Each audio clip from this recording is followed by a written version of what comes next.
Hello friends, welcome back to this YouTube channel. This is the second lecture on transport planning and engineering. In the first part, we have already covered some important topics such as introduction of transport planning, various modes of transport, its social, political and economical impact on society, and we have briefly covered the historical development of roads. And in this video, we will start with development of roads in India. So when we talk about the development of roads, we have already covered topics such as ancient roads, Roman roads, French roads, British roads, macadam roads and modern roads. These all were the basic development of roads all around the world, and the same principle of development of roads is followed in India also. Earliest sign of existence of road can be seen in Indus Valley civilization around 2500 to 3500 BC.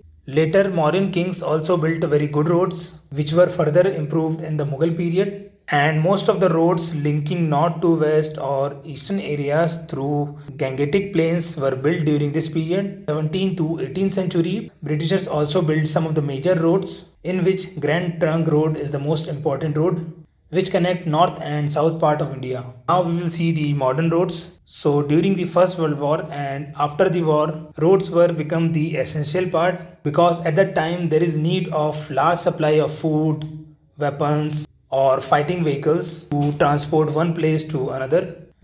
By understanding the need and demand of the road, Government of India appointed a committee called Road Development Committee with Mr. M.R. Jacker as a chairman, and that's why it came to be known as Jacker Committee. So Jacker Committee was formed in 1927. So this is an important date to remember. This committee recommended the major changes in the road. Some of the major recommendations are listed here, in which they suggested that the road development of country has become beyond the capacity of local governments, and therefore they suggested that central government should take the proper charges to make it as a national interest. Committee also suggested a long-term planning program, and roads should be developed considering the demand of next 20 years. One of their recommendations was the holding of periodic road conferences to discuss about road construction and development, and this recommendation led to the establishment of semi-official technical body called Indian Road Congress in 1934.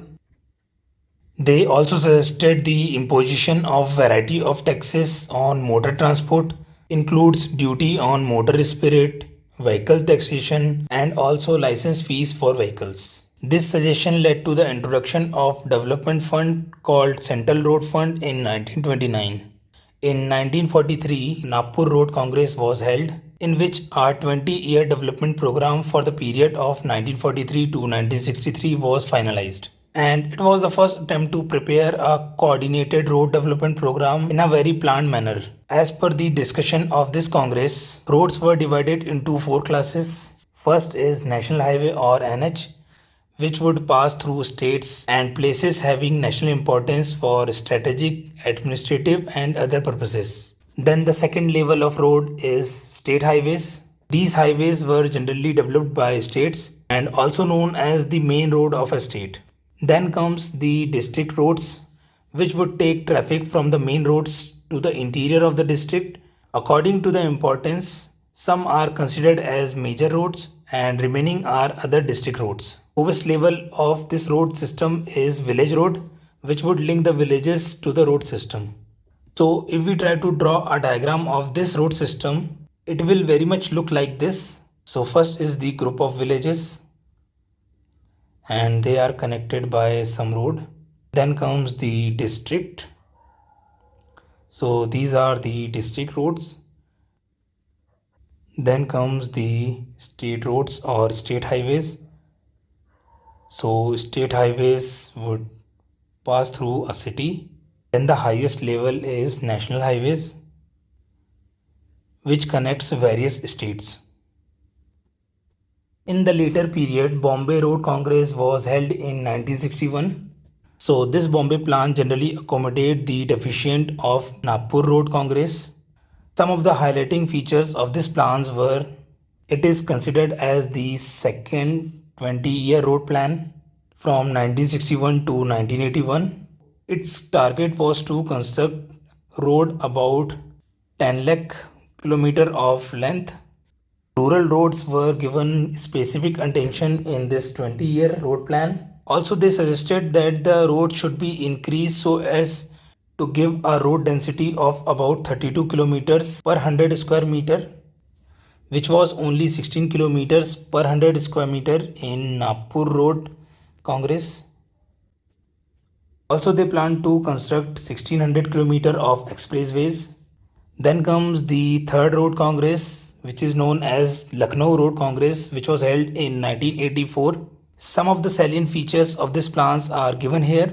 So this was the third 20-year plan, started from 1981 to 2001 and called Lucknow Road Plan. And in this plan, they target to develop road density of 82 kilometers per 100 square meter by developing 12 lakh kilometers of the road by the year 1981. One of the highlighted point of Lucknow Road Congress was it was focused on energy conservation, environmental quality of roads, and road safety measures were also given due importance in this plan.